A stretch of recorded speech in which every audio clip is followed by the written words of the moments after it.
Hey, everybody, and welcome to this week's Nasdaq Dorsey Wright podcast. My name is Will Gibson, and this week we have a special guest. We have Craig Johnson. He's the Chief Market Technician with Piper Sandler.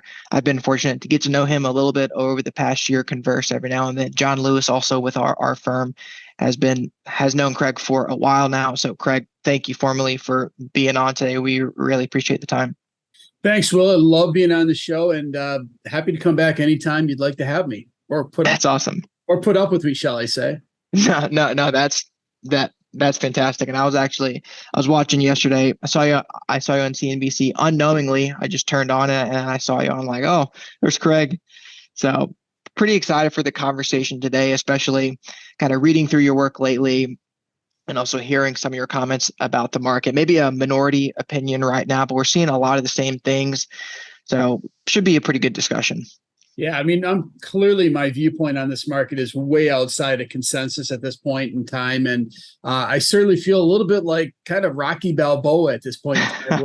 I'm just kind of battling Ivan Drago out here, and the consensus out there, they're firmly in the camp that this market can't work. And as I look at breadth, I look at point and figure charts, I look at all sorts of different metrics. They are starting to say to me that this is a market that made a pretty major breadth low in the market, and it's just starting to recover. And the number of people that are willing to basically accept that at this point in time is very small. I would tell you that most of the clients that I've talked to think that I'm somewhere out there in left field at this point in time.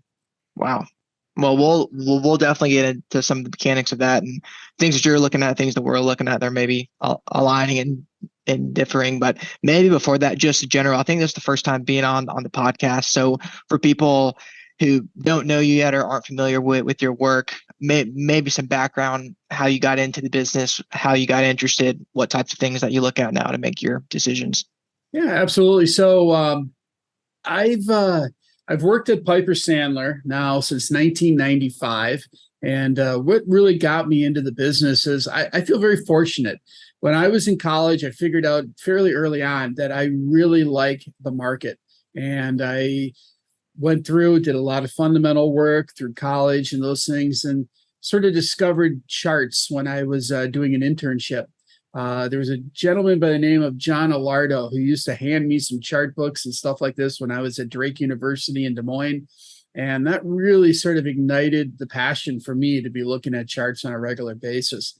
And then I started picking up book after book after book and reading about things and studying, line charts and candlestick charts and point and figure charts and all sorts of different charts. And started reading books by Stan Weinstein, How to Profit in Bull and Bear Markets. And the more that I read, the more I just kept understanding, like, I really love all these things. And then started reading some of the books by John Murphy and those pieces, all people that have been creating really great technical work over the years. And then when I got done with undergraduate, went on into grad school and then came back to Minneapolis where I am now, and kind of figured out the only place to work in Minneapolis is back then was Piper Jaffray, now called Piper Sandler.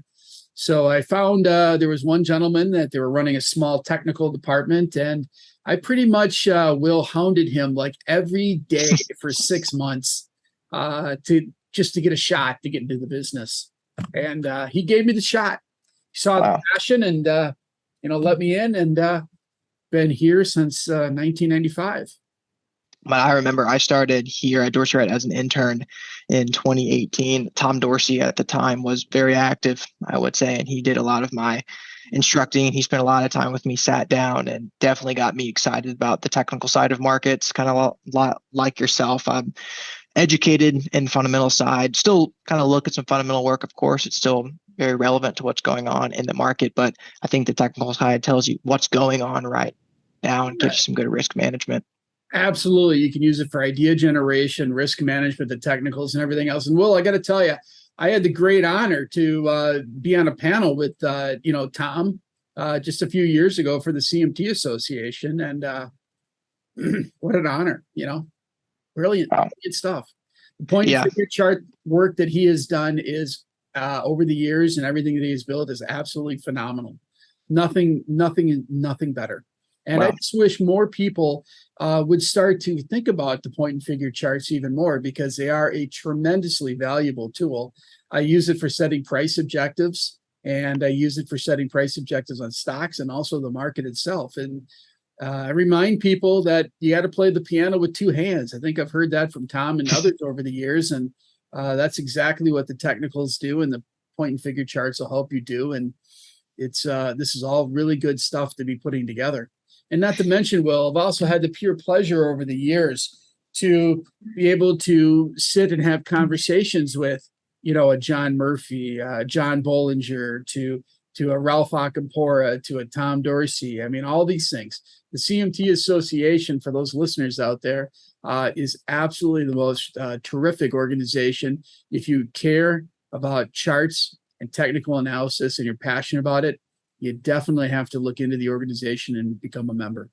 Yeah, and they also put out some good content as well. I know I've listened to some of their podcasts that just really bring great guests, great ideas all the time.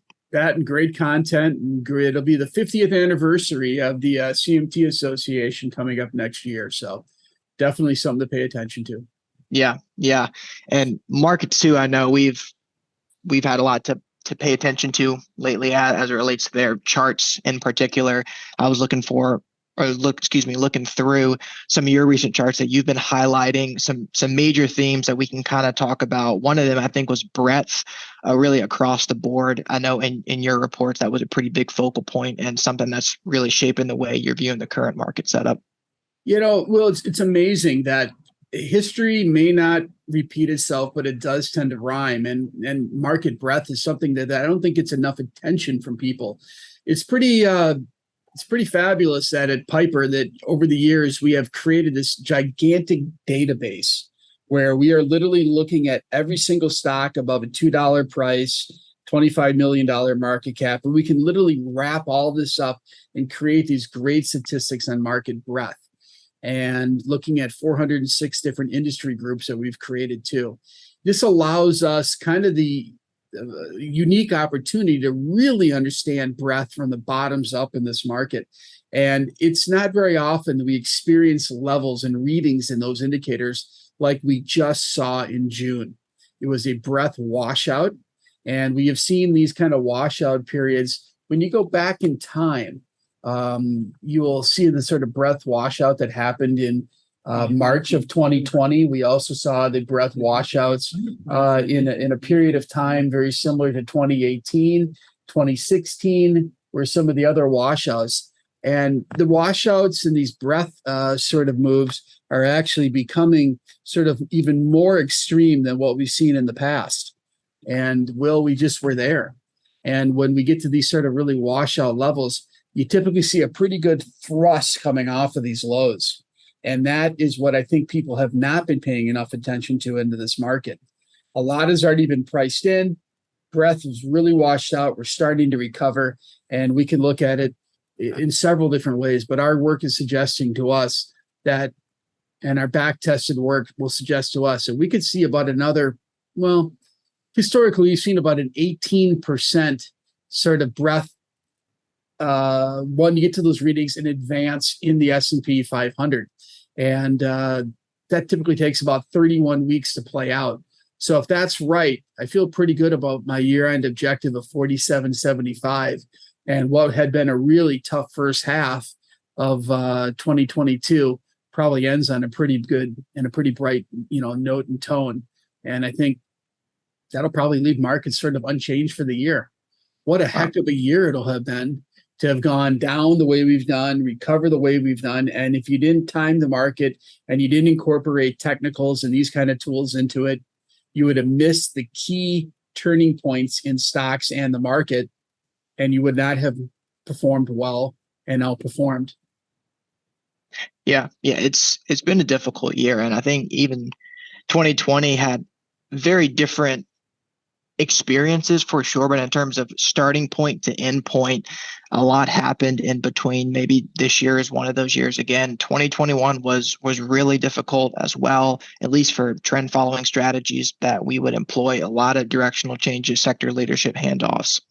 And then this year kind of has been different, but also difficult in a different kind of way. Talking about the breadth thrust, we've been highlighting a lot of those in our reports lately, like the 10-week for the S&P 500, so percentage of stocks above their 50-day moving average. That was a big highlight for us. The New York Stock Exchange high-low, you were getting thrust off of that as well. And even point figure buy signals. So you're seeing universes of 70% of stocks hitting point figure buy signals, which is just overwhelmingly amount of upside participation. Absolutely, Will. And when you go back and you look at, you mentioned the 50-day breadth thrust, we had just called out in our publication that, when you get these sort of amazing breadth thrust, 90% of the stocks in the S&P 500 were above their 50-day moving average a couple of weeks ago. Do you realize that when we back tested that going all the way back for years and years, we have not had a bear market rally with that sort of breadth thrust looking at a 50-day moving average. So from our perspective, all the pieces are here. All the evidence is here. But yet all I keep seeing on a lot of different news outlets is how negative things are, how earnings are going to keep falling, how stocks can't work, and how it's just all negative. Mm-hmm. And it looks like to us that the turn in the tape has happened for now, and these markets are working. Yeah, maybe some of the dissenting opinions, I would say. So some things that are potentials for concern. I know you highlighted a couple of those in your recent report as well. We certainly have some on our radar. I know one you cited that the market's been pretty sensitive to is going to be interest rates going forward, maybe at the end of this week as well. Yeah, I mean, right now we're just right ahead of, the Jackson Hole summit that's going to be taking place. And I guess what I would say is I don't think they're going to come out and have any, we can leave it to the charts, but if I had to sort of put an analogy to it, if you look at trends and interest rates and everything else, the expectation is telling us that it's not going to be a lot more hawkish of a tone coming out of that particular meeting. If I look at the 10-year bond yield as an example and look at the charts on that, it tells me that we've got this sort of head and shoulders top taking place. And if we sort of see rates stabilized and maybe go a little bit lower from here, I think the growth equities are going to work and the momentum stocks are going to work. And I think that'd be a really constructive sign if rates do come back down. It also sort of would put to bed some of the inflation narrative is out there at this point in time too. And we think by year end, we're probably in the range of, 2.25%, 2.5% on sort of the 10-year bond yield by year end, which again, I think would be very bullish for equities and momentum growth stocks too. Something you mentioned about kind of inflation being that pertinent concern. We've been watching a lot of commodity prices lately. You've seen copper try to bottom, gold has also been trying to bottom, crude oil trying to find some support now in the 80s as well. So I guess maybe some contrarians that at least things that we've put out or internally that we've discussed is commodities rebounding. Is that going to fuel inflation and then further hurt the market going forward? It's definitely possible, Will, that you could see commodities go higher. I know that here at Piper with the macro team, they're talking about potentially a peak winter oil price of 130. That's their viewpoint. I do see, as I look at the current chart of oil, we have reversed the downtrend off of the June highs. So we can see that work its way a little bit higher in here. But a lot of the other commodities will have already started to break down, whether you mention copper, whether you talk about lumber, talk about some of the other kind of key components in here. It looks like it's more of the inflationary trends seem to be subsiding to a degree. They're not gone, but they look like they've sort of perhaps peaked and perhaps are easing meaningfully in here. Maybe some other things that we've been talking about in terms of commodities gaining ground, breadth continuing to improve, is that it's coming at a strange time in the year, typically in the middle of summer or towards the end of summer, kind of the dog days of summer, summer doldrums, whatever people like to call it, coming off the sell in May and go away kind of Wall Street rhetoric, where you're getting these breadth thrusts coming in July and August. And then you have September coming up next month, which I know you put in your report recently as well. And we've highlighted in a recent report that September is typically not a fun month for equities, historically speaking, but I know you had some better color on that as well. Yeah, I mean, the seasonality wise, it is definitely September tends to be the weakest month of the year for sure. But when we go through and we actually look at September and you put it in sort of the context of what is traditionally the second year progression charts, we tend to find that you could see a little bit of a washout, but you tend to be a little bit stronger on average when you have this sort of set up into the second half of the year in the second term of the president. So from our perspective, I guess I look at this sort of data, Will, and I would say that just looking at the numbers, September could be weak, but it's going to be just, I think, a great opportunity for a very strong October, November, December with the election. And I think you're going to find that September is probably going to be a shallower pullback than what we've historically seen. And that typically is the case. I would just point out, too, that the S&P has generated on average about a 6.78% return during the second half of a Democratic-led White House. So again, it's not going to be terrible. And we've also generally made pretty solid gains for September, December during that period too.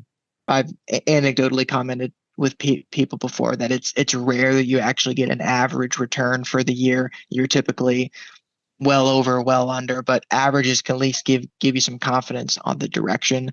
So that's the way that we've tried to approach that as well. Yeah, and I think that is the right way to think about it, because what we're really trying to do with technical analysis, the charts, is sort of build up a investment sort of mosaic in our thinking. And then you kind of come to the conclusion that history may not perfectly repeat, but it does tend to rhyme. And by using the averages and the other pieces, it sort of helps you put things into context to understand, like, okay, now is a good time, trends are changing, et cetera, to put all the pieces together to really understand the bigger picture of the market. Yeah. So bigger picture of the market, kind of your thoughts on that before we try to land the plane here, kind of highlights, summaries, things to take away, anything on that. Well, we could go all day, Will, on this topic about the entire tape, but if I was to sort of boil it down to a couple bullet points for people, our bullish conviction we've got on the market still is very high. We're still looking for 47.75 by year end. I like to set my price objectives, believe it or not, using point and figure targets. I sort of look at the Dow, wrap it all up, do those kind of things, and sort of come up with where I think we should be. I also look at right now the fact that we've seen the S&P and some of the popular averages come right up to their 200-day moving averages, and then they sort of stalled out a little bit. Don't worry about that. Market was getting fairly short-term overbought as we came right up to go knock on the door there of the 200-day moving average. Not surprised we pulled back a little bit. We've now reset some of the momentum indicators back to neutral. And now that they've been reset, I think we're setting ourselves up to make that sort of push through from here to year end. Again, it's going to be a pretty exciting finish of the year, because if I'm right, we're going to get the kind of fear of missing out rally to start to kick in once we start moving through that downward trending resistance line off of the highs back in the January timeframe, and also back above that 200-day moving average. And stocks are going to work if I'm right. And in terms of growth versus value, putting it all together, it looks like to us it's probably going to be more small, mid cap on the ratio charts between growth versus value. It's suggesting growth, and it's also suggesting in the same sort of ratio charts more of the small cap stocks outperforming. So that's going to be pretty exciting for the finish of the year, Will. And I'll tell you right now, if I had to take a poll of the 50 largest accounts we're talking to, I would probably tell you that 90% of them think that I've lost my mind. Which means that I very well could be right. Now I'm just being a little tongue in cheek. But and honestly, there's a lot of pushback, and I can understand why there's the pushback with the economic environment, with the what's happening in Ukraine, what's happening in all these happening with the COVID breakouts in Asia that are still a problem at this point in time. There's a lot of negative things out there, and there's a lot of negative headlines and everything else. But I think what we have to recognize is that a lot of this has already been priced into the market. Well, if you look at something like the XHB, the housing index, I mean, it was down over 40% peak to trough. If I look at the 20 largest stocks in the XLY, they were down peak to trough over 35% peak to trough, and they started to recover. So, again, you look at the market, you come to the conclusion that my friend Sam Stovall would say is, one doesn't get hurt falling out of basement windows. And you really just shouldn't be thinking about stocks that are down 50% or more. They're going to be down 60, 70%. Because a lot of those names, these are names like Home Depot. These are names that are very, very well-known, really quality companies out there. But the downturn has largely already been priced into a lot of these names. And that's what I think we have to recognize. Instead of trying to extrapolate out just this negative scenario for longer than we should be. And again, the charts are beautiful, Will, as you well know, helping us identify those changes in inflection points in terms of sentiment, tone, and valuation, of course. Yeah. And I know for the longest time when I was here, there would be really, I mean, there was no news TV on or anything like that. It was very much of that. Headlines can be very noisy. A lot of just daily data coming through is going to attribute to really market noise and no real directional drivers. So I know that was something that was hammered into me pretty early when I started here and started looking at markets as well. And I think that was a pretty clear tone as well, because you're looking at the data here, looking at what the market's done before and using that to inform your decision going forward. And I'm also glad that you mentioned the small cap point. That was something that I definitely wanted to bring up, and it escaped me earlier. We've been putting a couple pieces in the report about the leadership from small caps, how at least over the past 15 or 20 years, you've seen them kind of lead out of these beat up market environments, naturally a bit more risk on, a bit more sensitive to the economy, if you want to say that, or risk appetite. They kind of gauge risk appetite a bit more. So you mentioned favorable relative strength there. Also great participation from what we've seen. Yeah, and Will, a lot of those smaller mid-cap names, they tend to get beaten up more on the way down than the larger cap names, because you tend to see the large cap names sort of hold up as people, view the quote unquote blue chip names as the safest place to be, et cetera, et cetera. And then those are the ones that usually get sold last. And so therefore, this is why I think you typically see those small mid cap names sort of lead off the lows. Also, Will, we shouldn't, pass up the opportunity to talk about the XBI too. I mean, the XBI and the biotech index has really gotten washed out. In fact, the downturn in the XBI started in about February of 2021 and was 170-ish at the upper end, 60-ish toward the lower end. Now you're trading back into the 90s. I think your point and figure chart suggested you could be back up into the mid 120s, if I'm not mistaken. But a great downtrend reversal, and your 50-day moving average is very close to now crossing back above your 200-day. So again, another indication of sort of risk on in this market too would be biotech, which right now, if you talk to people about everything that's happening out here and you say you need to go buy biotech stocks, I mean, they really think you've lost your mind, because they view that as such a risky proposition to go out and buy biotech stocks. But they fail to understand that we want to be greedy when people are fearful, and fearful when people are greedy. And right now, people are sort of in that fear conundrum at this point in time, and they can't buy some of these things. And this is really, well, when I want to buy these things then.